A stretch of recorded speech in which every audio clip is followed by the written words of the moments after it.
membantu sumber daya yang tidak dapat diperbarui ini. Membantu agar sumber daya yang tidak dapat diperbarui ini tidak habis. Dia sebagai pengganti, membantu. Tetap dipakai, kita tetap makan, tapi kita tetap minum susu kan? Nah, sama seperti itu juga. Kita tetap menggunakan minyak bumi, tapi kita juga menggunakan energi alternatif. Namanya sumber energi alternatif. Pernah mendengar tentang pengobatan alternatif? Pengobatannya tidak menggunakan bahan-bahan kimia, tapi menggunakan bahan-bahan alam. Sama seperti energi alternatif, dia tidak membutuhkan bahan-bahan kimia seperti batu bara, seperti minyak bumi, tapi dia hanya membutuhkan dari alam, udara, angin, panas yang berasal dari matahari. Paham? Oke, ada video yang harus kalian simak tentang macam-macam energi pada energi alternatif. Kenapa sih Bu kita harus mempelajari energi alternatif? Karena dengan mempelajari energi alternatif atau sumber-sumber energi, kita dapat mengetahui atau kita dapat menjelaskan kembali tentang apa sih sumber energi itu. Dia ada di bumi ini, jadi kita penting untuk mempelajari demi kehidupan manusia. Nih, ada video yang udah Ibu sajikan untuk anak-anak. Tolong dilihat dengan sesama. Setelah ini akan ada sesi tanya jawab. Yang bisa menjawab pertanyaannya bisa menambah nilai hariannya. Tapi kalau tidak bisa menjawab, ya tidak dapat. Jadi nanti akan Ibu tuliskan dapat nilai berapa. Kalau dia dapat poin, berarti nilai hariannya bisa bertambah. Paham? Jadi yang nilainya rendah di sini kesempatan kalian latihan. Kalau nilai ulangannya rendah nih, di sini kesempatan kalian untuk menambah nilai. Udah. Oke, perhatikan.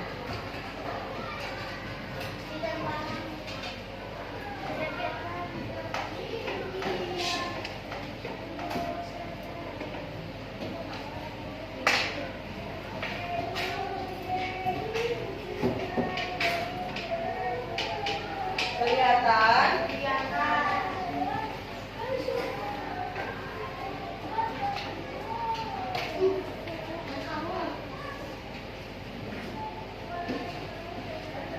Segini aja bisa?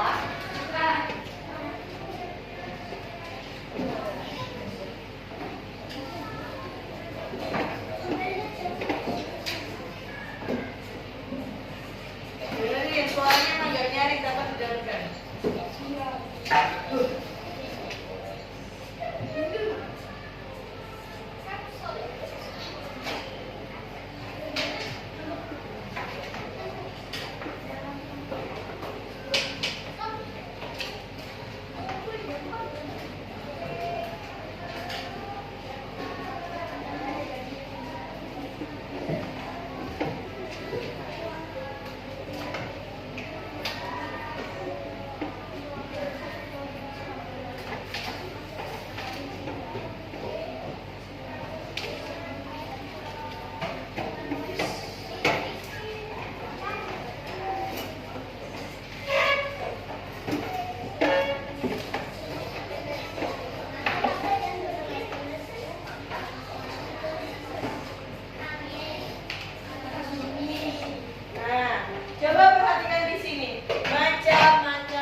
Nah, makanya karena ini adalah bagian dari alam, bagian dari alam yang tidak bisa habis, sama seperti kalau kita memanfaatkan alam untuk menunjang energi. Nah, begitupun dengan bumi, dengan bahan bakar. Ini yang akan membantu kita. Nah, gelombang laut, energi apa biomasa. Di buku kalian ada? Nah, coba dilihat. Panas matahari, angin, panas bumi, air, gelombang air laut, energi biomasa. Biasanya sumber energi alternatif ini dimanfaatkan, tapi dia menggunakan alat seperti panas matahari. Ada rumah namanya panel surya, di mana dia menyerap. Jadi kalau nggak ada panas, misal mendung, berarti listriknya tidak ada, tidak masuk, tidak terserap dengan baik. Tapi kalau misalnya panas mataharinya panas banget, menggunakan panel surya, jadi dia bisa mengeluarkan listrik. Nah, angin ini biasanya dia kincir angin. Coba kita lihat dulu.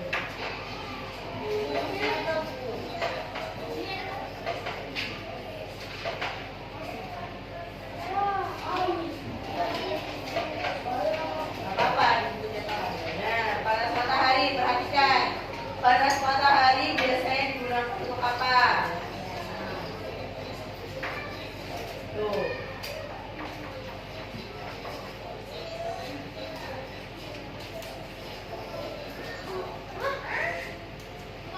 Apa ayo? Sinar matahari merupakan salah satu sumber energi yang dimanfaatkan sebagai energi minyak bumi dan gas alam. Mobil perlu minyak bumi nggak? Dia perlu batu bara atau bahan bakar solar. Solar berasal dari batu bara atau minyak bumi.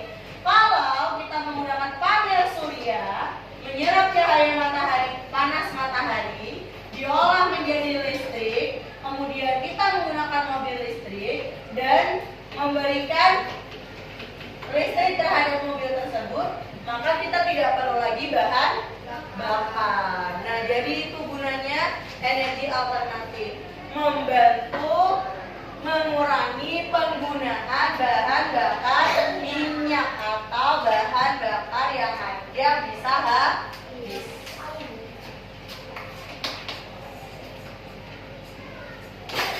Nah, matahari merupakan sumber energi utama di bumi.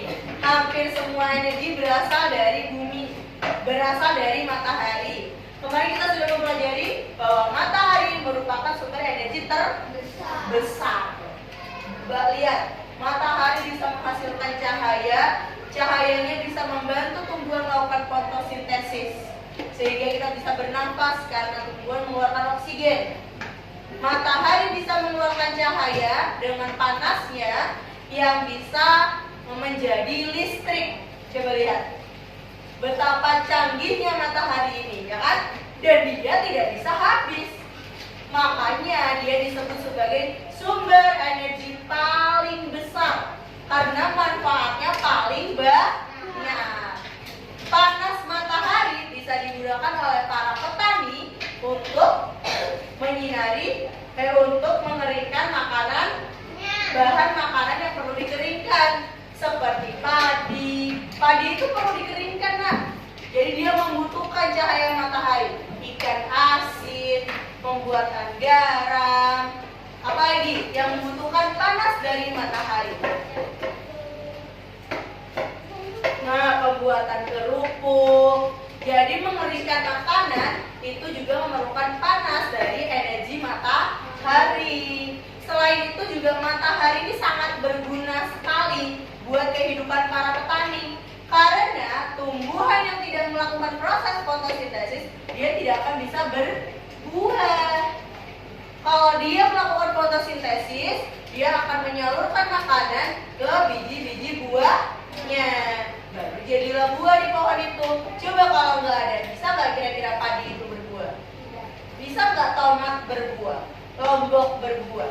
Sayuran pun tidak akan bisa tumbuh. Kalian tahu di negara-negara subtropis yang beriklim dingin atau salju, di sana ketika turun salju, semua tanaman menjadi kering. Tidak ada tanaman apapun di sana yang bisa tumbuh. Karena tidak ada cahaya matahari. Suhunya terlalu dingin. Bisa kita lihat bahwasanya berarti tumbuhan sangat memerlukan panas dan cahaya matahari. Dia tidak mau berbuah, dia tidak mau tumbuh dengan baik tumbuhan itu. Di daerah subtropis yang ada musim saljunya, mereka ada jangka waktu untuk menanam. Dan ketika makanya Indonesia sering melakukan impor. Impor apa? Ya, ekspor. Kita sering memberikan bahan makanan kita untuk negara-negara lain. Untuk apa? Karena negara kita ini adalah negara tropis. Mau menanam kapan saja bisa. Nah, seperti itu. Paham? Jadi seperti itu. Kenapa matahari sangat berguna sekali. Kalau negara-negara subtropis, mereka mengalami kesulitan untuk mendapatkan bahan makanan ketika musim dingin. Karena tidak bisa menanam apa-apa. Dan itu berlangsungnya sangat lama. Sama seperti negara kita. Berlangsungnya iklimnya sangat lama. Kalau sudah musim hujan, lama. Kalau sudah musim panas pun, lama. Tuh. Kalau cuaca, sebentar aja. Pagi ini hujan, nanti sore bisa saja panas, ya kan? Nah, jadi perbedaan iklim dan cuaca adalah perbedaan pada waktunya. Kalau iklim itu cepat, kalau kalau iklim itu lama, kalau cuaca cepat. Nah, tuh lanjut lagi materinya ya, kembali ke materi.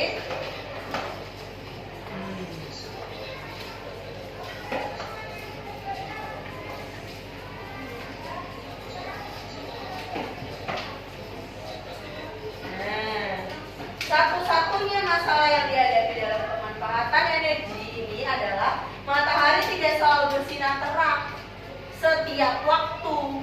Dia akan ada masanya tenggelam. Nah, pada saat dia tenggelam, disitulah kita memanfaatkan sumber daya minyak bumi. Di mana minyak bumi itu nanti akan habis kalau kita gunakannya setiap hari. Jadi kita akan menggunakannya apa? Di saat siang hari. Makanya kita menggunakan energi alternatif di malamnya menggunakan energi minyak bumi. Jadi nggak dipakai terus-terusan kan? Nah, bisa dihemat. Jadi meskipun dia bisa habis, tapi ada sumber energi alternatif, jadinya mudah.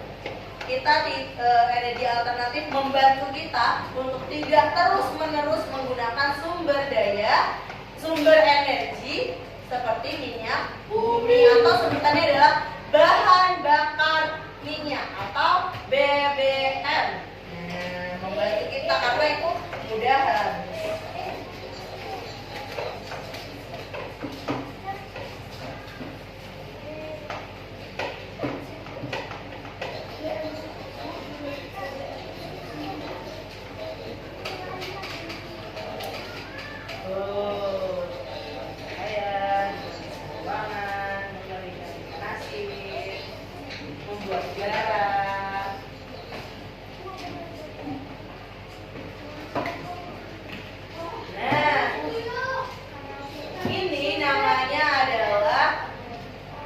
Panel surya atau pembangkit listrik tenaga surya, di mana pemanfaatannya melalui panel surya. Ini warna panel suryanya. Sebanyak ini menampung sinar mataharinya. Luar biasa kan? Luar biasa. Alat panel surya inilah yang kita manfaatkan untuk menampung cahaya matahari supaya bisa mendapatkan listrik. Cahaya matahari itu bisa menjadi listrik. Karena matahari tadi tidak selalu bersinar terang dari pagi hingga pagi lagi, dia hanya dari pagi hingga sore hari, sehingga kita tetap membutuhkan bahan bakar